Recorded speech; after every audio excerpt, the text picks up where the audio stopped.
Well, hello Internet, and welcome to part 1 of my JavaScript tutorial. This tutorial is going to be very quick, and I'm going to go over most everything you need to know to program in JavaScript in this one tutorial. If you want to see a slower version that goes through this information much slower, I provide a link to another JavaScript tutorial to that. What we have here on the screen is basic HTML, and I'm just going to jump right into it. Normally you have your JavaScript code in the head section, or you link to it. I'm going to show you how to do that later on. But for now, I'm just basically going to go into the body section, and I'm going to go over all the different things that go into writing JavaScript code. First thing you want to do is start with the script tag, and then you want to define the language is equal to JavaScript, right like that. Then you want to follow that up with type equals text / JavaScript. And whenever I create tags, I like to automatically close them. And also what you're going to do for browsers that do not have JavaScript, which really there aren't many of them anymore, but this is just a precaution. You want to put in the no script tag, which we have right inside of here, and then you want to provide a message that's going to go to the people that do not have JavaScript enabled. This site requires script, for example, inside of two H3 tags. Close off that guy. Also, to protect in situations where people do not have JavaScript running, you want to create an HTML comment section. And how you do that is with this bracket right inside of here. You want to put all of your JavaScript code in here, and I'm going to say hide JavaScript. You don't need to do this, but it just provides information on exactly why you are commenting out all of this code.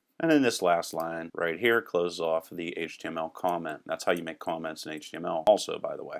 First thing what I'm going to go over is variables, and it's very important to understand that JavaScript is case sensitive. That means that all your variables and functions, all of their names must use the same exact capitalization throughout all of your programming code. And your variables, when you define them, must start with an underscore, a $sign, or a letter, either lowercase or uppercase. All of them must start with that. Then after, you can use any of those symbols, but you can also use numbers. So that's how you give names inside of JavaScript. There's 4 basic data types. There are numbers, strings, booleans, and objects. There's also arrays, but arrays in JavaScript are actually looked upon as objects. If you want to write something to the screen inside of JavaScript, start off with document, write, and then for example, I'm going to show you right now the maximum number you can use inside of JavaScript, and just type this guy in here right like that, and I'm going to put a plus sign and I'm going to put a break symbol, because while you can put new lines in JavaScript, they don't really do anything inside of HTML. So there is the maximum number inside of JavaScript, but you also must understand that JavaScript precision only works up to 16 digits in length. If you go any farther than 16 digits, you can expect it no longer to hold its precision. So what we're going to do is print the screen here, the maximum value as well as the minimum value to the screen. You can see right here the maximum number inside of JavaScript, quite a large number, and the minimum number inside of JavaScript. If you want any of this code, I provide a link to all the code in the underbar, as well as a link to an article that goes into this information in depth. Then, like I said before, there's also strings inside of JavaScript, and here I'm going to create a variable with the var tag here that says that you want to define a variable. Then I'm creating a variable name, calling it samp_str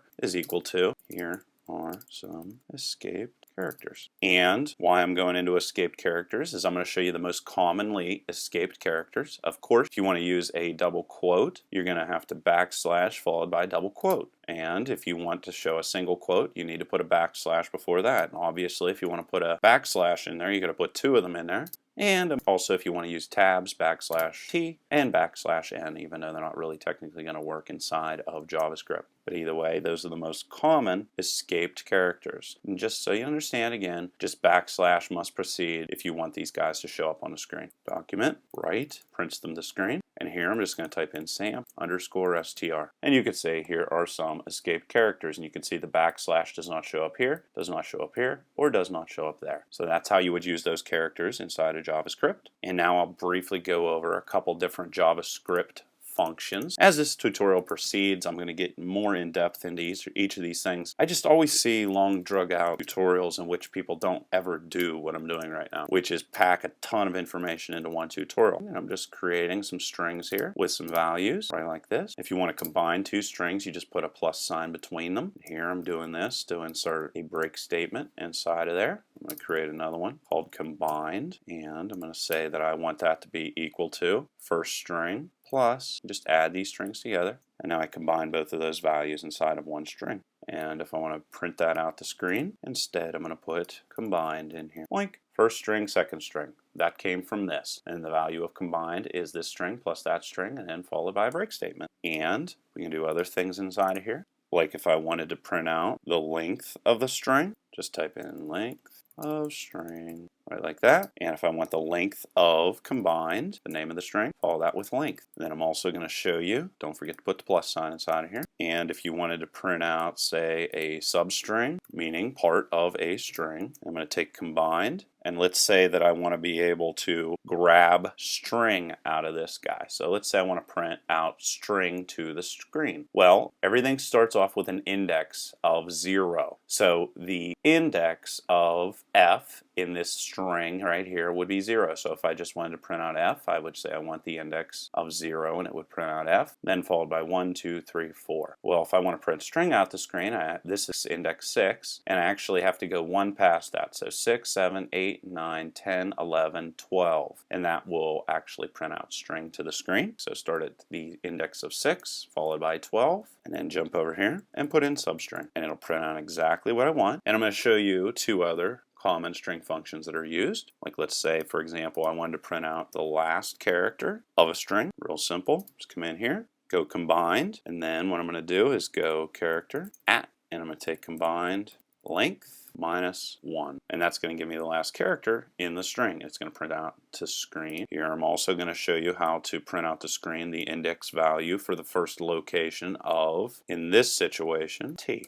That plus, and just go to combined and follow that up with index of t, followed by the break symbol. You can see it printed all those out. Length of the string is 26 characters, and then here it printed out string starting from the 6th index the whole way till the 11th or the 12th, which is actually a blank space. It prints out that the last character in the string is g, and the index of t is 4. And here's the string, 0, 1, 2, 3, 4. So that's what that guy's talking about. So those are a bunch of different ways of working with and manipulating strings inside of JavaScript. And now I'm going to show you how to work with different types of variables. If you try to, let's say, create a variable, and even though it's a number, you're surrounding it with quotes, which automatically makes it a string. And then you create another variable that's actually going to contain a value that is a number, and you try to add these two together. JavaScript is always going to assume that if you are adding something together and one of those values is a string, that you want it all to be treated as a string. And I'll show you an example, it'll make more sense. So here I'm creating a new variable called total, and I'm saying I want to combine the values of num variable and string variable. However, because there is no way to multiply strings, if you try to do that, JavaScript is going to assume that you want the string to be treated as if it was a number. So here I'm going to multiply a string times a regular number, and it's automatically going to convert, in this situation, this string value into a number, unlike up here where it automatically treated this number value as if it was a string. This will make more sense. So if I come in here and go 5 plus 10 equals, and then follow that with the value that total has. And here, if I go 5 times 10 equals plus the total after the multiplication. And you can see right here, whenever one of these values is a string, it assumes that you want the number to be a string. And that's the reason why you get printed out to screen 10 followed by the number 5. However, because there is no way to multiply strings, it automatically assumes that you want the string, which is the 5 right here, to be treated as a number. And that's the reason why you get the return value of 50. Now you could also force data type conversion if you would like to. So for example, let's say I want to have total be equal to num underscore variable plus, and I want to force that string to be looked upon as if it was a number. I would start off with number. This is a function, and it's going to convert this string into a number. And here I'm actually going to just copy this guy right here, put it inside of there, and go 5 plus 10 is equal to, and with the new value that is stored inside of total, you're going to see that this time it treats it as if it is a number because I converted it. This time 5 plus 10 comes out to 15. So you use the number function to force a string into being looked at as if it was a number. There's also a string function just like there is a number function. So I'm going to create another variable called num underscore variable 2, and this time I'm going to call the string function, and I'm going to force the number variable to be treated as a string. And this time, if if I go num underscore variable plus num underscore variable, and then copy these guys right here, paste, and then put 2 inside of here, and then put 2 inside of here, you're going to see how those results change. Here, it actually looks at both of these guys as if they are both numbers and comes out to a total of 20. And here, because you forced the value of num_var2 to be equal to the string representation of num_var, this is treated as if they are both strings, and that's the reason why you have 1010 printed out to the screen. Now let's say you want to work with floats or just numbers that have decimal places. Here I'm going to create a variable called float var, and I'm going to give it a value of pi, just a random number of digits there. And I'm going to create another one. I'm going to call this one float underscore string. I'm going to use the toFixed function here to round this value of pi to 5 digits. That's what that toFixed does right there. And if I want to print this out the screen, underscore string, reload it, and you'll see that it does cut them off to 5 digits. So that's what toFixed does. Another neat function. However, you could also use a function called parseInt, and here it's going to print out the integer or the decimal-less word to screen. I'm just going to type in parse int and surround float var in this situation, and I'll actually show you a couple more. The type of function actually will return the data type of whatever value you pass it, and just for good measure, I'm going to print out the data type for both float string and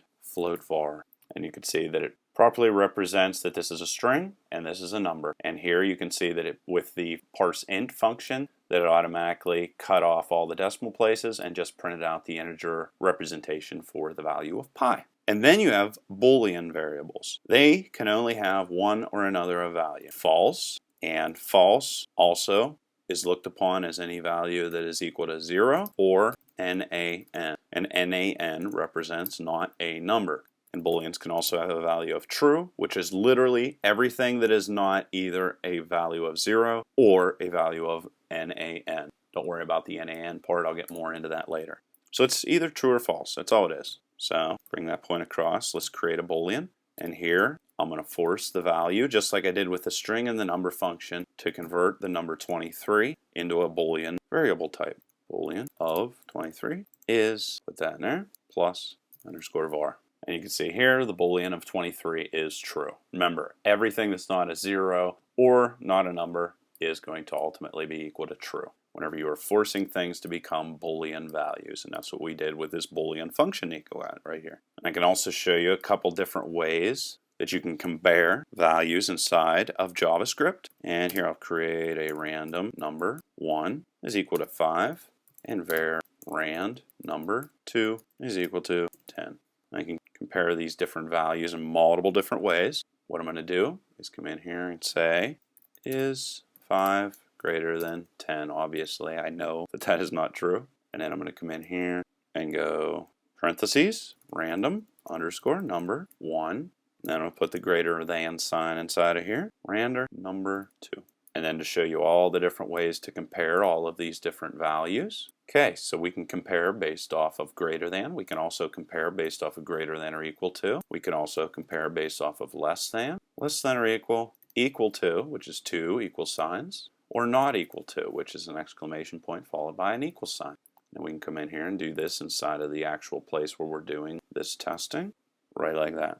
And you can see that it properly picks out, is 5 greater than 10? No, false. Greater than or equal? False. Less than or equal? True. Less than or equal? You can see all of those things all worked out. And that is how you use different comparison operators. You're going to see more of this here actually later on in this tutorial. And the other way that you would compare different values inside of JavaScript is through what are called logical operators. And it's better to just show you. Here are the logical operators. There's and, there's or, and there's not. That's it. So I'm going to show you exactly how those work through an example here again. So I'm just going to print out docWrite, and this guy's going to print a screen. And I'm going to ask it a simple question. I'm going to say, is 5 less than 10 and 5 not equal to 10? Okay, this is just a string. Over here is where I'm actually going to do all the test. So I'm actually going to need 2 parentheses here. And I'm checking to see if 5 is less than the value of 10, which is stored in this random number 2. And to compare that both of these results are true, I'm going to put two and symbols inside of there. And I'm going to actually copy this, paste this on the screen. I'm going to say, is random number 1 not equal to the value that's stored in random number 2? And then to demonstrate all the other logical operators that are available, which there's only 3 altogether, print this out a couple different times.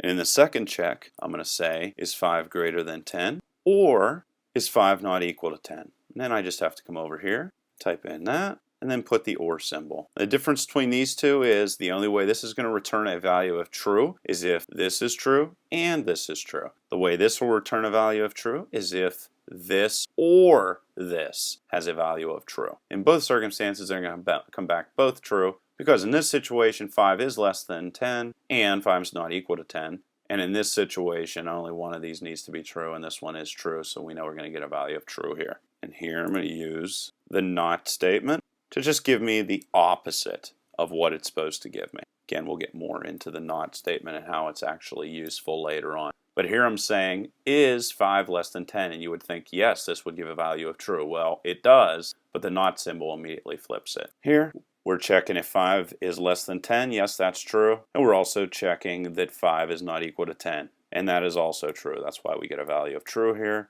And here, one of these guys is true, meaning that 5 is not equal to 10, and that's why we get a true value. And here we get a false value for if 5 is less than 10, which is obviously true, but because we put a not symbol in there, that kicks back the opposite result, which is false. Hopefully that makes sense. I know that's a lot of information, but we're just moving right along because I'm trying to give you an overview of the whole entire single language all in one little tutorial, which is completely crazy. Now I'm going to go into arrays. Here, we're going to create a variable that is going to be of type array. It's going to be called vehicles. How you create an array is start off with the name new, followed by array, array like that. And then here, I'm going to put a bunch of different types of vehicles inside of this array. And just like before where we were talking about how strings have different indexes, well, with arrays, you can actually store whole entire words or whole entire numbers or anything you want, and they all index the same way that strings do, except in this situation, car is going to be in this array's index value of 0. Then truck's going to be in the index for this array of 1 and 2. All right, and you can see that right here, right like that, plus, then I'm going to go vehicles, boom, boom, boom. I want the second value, and that is the reason why I'm putting 1 in there, because the first value actually has an index value of 0. And you can see it kicks back. The second item in the array is truck. And you can see up here that indeed truck is the second value in there. Now there is another way where you can cycle through, or in programming language, it's what they call iterating through. You can actually print out all the values in the array by starting off with the command for, and then give it a junk variable that's going to temporarily hold values. In this situation, I'm going to call it I. Then follow it with in vehicles, the name of the array. You're also going to see more of this guy later date. And what this guy is going to do is it's going to cycle through and print out all of the different values in the arrays. So in array, and then I'm going to follow that with a plus sign, vehicles. And again, here I'm going to put the value of I. This is going to start off with the value of 0, and then go to 1, and then go to 2 for each of the different values in the array. And it's going to do that automatically because that's what this for in statement does for you. And you can see right here, it's exactly what it did. Printed out the first indexed value, the second indexed value, and the third indexed value right to screen. So now you know the basics of creating arrays, finding values in arrays, and cycling through arrays. So now we'll get on to the conditional operator. And what these are all conditional statements all together. I'm going to show you all the different conditional statements. And what they do is they perform certain actions if certain conditions are met. That's why they're called conditional operators. So I'm going to create a variable that I called random var, and what I'm going to say here is if 5 is less than 10, and then I follow that with a question mark, I want the value of random variable to be equal to the string that says that 5 is less than 10, right like that. And if that is not true, which it is indeed true, what I'm going to do is type 5 is greater than 10, which we know isn't true. Okay, so just go through this again. This is the conditional operator. Basically what it does is it said, if this condition has a value of true, then we want to assign the value of this variable to whatever is here. If this condition is not true, we want to assign the value to this variable to the second guy that lies after this colon right here.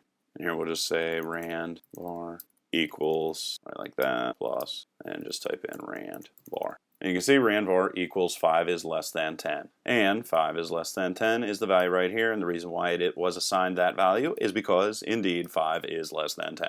And another conditional that everybody who knows anything about programming is well aware of is the if statement. And in JavaScript, if works just like it does in most other languages.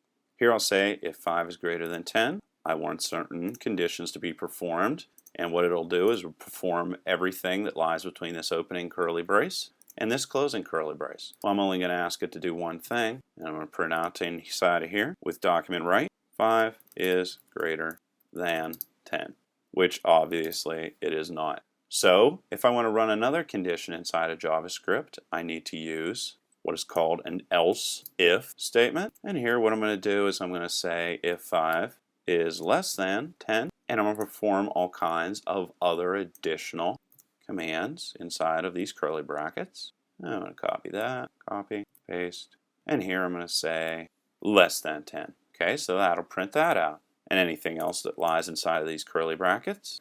But what would happen if I changed the value of 10 here to 5 and did likewise there? Well, in this situation, 5 isn't greater than 5 and 5 isn't less than 5. So what we're going to need is an else statement. Obviously 5 is equal to 5. And in that situation, what we're going to do is to print that to screen. And then of course come down here, put that curly bracket in there, and you can see that indeed that did print that out. The only other conditional statement that is available to you inside of JavaScript is the switch statement.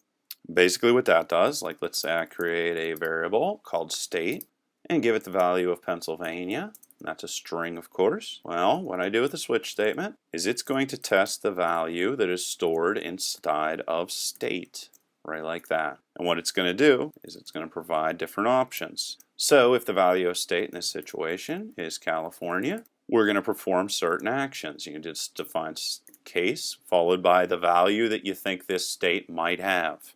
And then what we're going to do is print out warmer than me onto screen. And if you want to jump out of this whole entire switch statement, which of course is also going to end with a curly bracket, see open curly bracket, closing curly bracket. Once you get a hit here where they entered this state of California, well, you're not going to want them to continue on looking because we already know what the value of this string is. So if we want to jump out of this statement altogether, we put the break command, and we're going to see the break command here in a second again. And that's going to continue or cease to continue looking to see what the value of this guy is. Let's say they also mania. Here, I'm going to say same as me. And then what am I going to do? After I get a hit on the value, I'm going to jump out of this guy. Well, what if they enter something else? And I don't know what it is. How are we going to protect against that? Easy. Default. If they do not enter California or Pennsylvania, in this special situation, we want to give them some sort of answer. So here we're going to say, I don't. And then remember, if I want to use a quote, actually technically I don't have to do this because there's double quotes around it, but I'm going to do it anyway just because I just feel like it. And I'm just going to put I don't know, and then you're going to want to enter break after that. Same as me, because I assigned Pennsylvania to this guy. It hit on Pennsylvania as the value of this string that is stored in state, and that's the reason why I printed out same as me to the screen. So those are all of the different ways you can perform different actions based off of whether different conditions have been met inside of JavaScript. Remember, I'm covering it all. I know this is fast. If you don't understand anything, just leave a question below and I will cover it. Now I'm going to go through all the different ways you can loop inside of JavaScript. I'm kind of doing this just for fun, just to see what happens. Kind of thinking people might just start screaming at me, but hey, whatever. One way you can loop inside of JavaScript, there's actually, well, I showed you for in to loop through different arrays and also different objects, which we're going to get into objects in another tutorial. If I tried to cover that, that would really make your head explode, if you obviously didn't know what JavaScript was. First, in looping, let's say I want to loop between all values between 1 and 10. I'd use the while loop. And as I was looping through all these different guys, I actually want to print to screen their values. Now I'll just come in here and go count, which is the value that I have right here. When it first hits this loop, count is going to have the value of 1. And then if I decide to jump through here, and I also want to put a closing curly bracket, but forgot something, because if I hit this and go through here, what's going to happen? Count's going to have a value of 1, and it's going to continue indefinitely until the computer crashes to print 1 to screen. So what do I need to do? I need to increase the value of count. How do I do that? This is a shortcut way to increase the value of count by 1 each time this is hit. So all this means is increase the value of count by 1. And you can see it printed the values 1, 2, 3, 4, 5 the whole way through 10. But what would happen if I, just for the heck of it, decide that I do not want to print anything that is not a even number? Well, here I'm going to show you another different statement that you can use inside of JavaScript, and it's called the continue statement, and it's very similar to break, which we're actually going to see break here again. So one thing that I can do is take count and get the modulus of 2. What modulus does for you is it returns the remainder after a division. So for example, if the value of count was equal to 2, well, the modulus of that would obviously be equal to 0, because 2 divided by 2 has no remainder. So what this guy's going to do is, in situations where this is even, it's going to, of course, increase the value of count. And then what it's going to do is I'm going to call the continue statement. And then what continue is going to do is it's going to jump out, it's going to eliminate this information down here, it's going to ignore it as if it never happened, and it's going to jump back up to the while statement and then test if it should continue looping through this statement. And you can see that it did that right there. 2, 4, 6, 8, 10. It only printed out even numbers. Now I keep talking about how I'm going to get in here and explain again the break statement. Remember, continue, once it's hit, jumps out, ignores everything that follows in between this opening and curly brackets here, and it jumps back here, and it continues to iterate from the beginning. Well, break is the absolute opposite. Here, I'm going to say, well, if count ever is equal to, let's say 6, for example, I want you to jump out of the entire while loop and actually come down here after the closing curly bracket that follows the while statement. I'm going to say if count is equal to 6, and I'm just going to simply say break. And if I do that, boink, you can see that it only printed out 2 and 4. And that's what break does. Continue makes you restart the beginning of the loop. Break makes you jump completely out of the loop altogether. So those are those two guys. We also have the DoWhile loop. The only difference between while and DoWhile is the DoWhile loop will iterate through the cycle at least once, even if the value is false. And how you start it off is you type in do. And here I'm just going to come in and go document right. And I'm going to type in count, right like that. And then here I'm going to show you how to decrease the value of a variable by 1 using this shortcut code. It's called the decrement shortcut. And all it does is it says, hey, I want you to take the value of count and decrease it by 1. And that's exactly what it does. Then with the DoWhile loop, you actually check whether it's true after you cycle through. And it might not be immediately apparent to why you would ever want to always do this. But as this tutorial continues, I'll show you different reasons why that might be true. So actually you'll see here that count is equal to 10, and the while check down here is a check to see if count is greater than 10. So technically this shouldn't be printed, and it wouldn't be printed if this was a while loop. But you'll see here in this situation that of course it is printed once. They do print out the value of count. But then after it hits this and it is indeed false, it jumps down here and continues to cycle through additional information in the program. So there's the DoWhile statement. And last but not least, we have the for statement. Here, variable count is equal to 0. This is how the for statement is different.